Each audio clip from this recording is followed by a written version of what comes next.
Well, Bernie Sanders is back to remind us all that healthcare is a fundamental human right.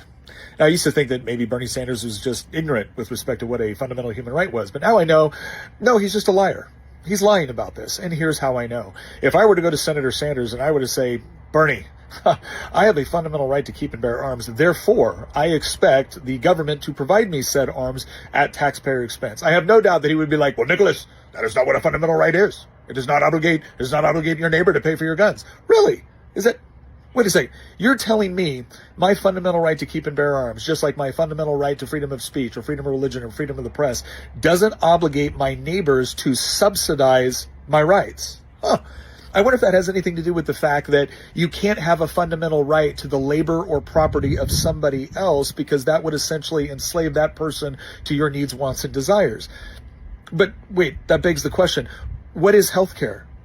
Oh, healthcare is a series of goods and services, or another way of putting it, it's a series of property and labor.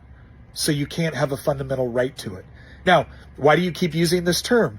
Well, because if you were trying to sell people on what you actually wanted, which was a political takeover of the healthcare industry, you would have to convince people that the thing that will make healthcare more effective, more efficient, more affordable, and more accessible is putting a bunch of politicians and bureaucrats in charge of it.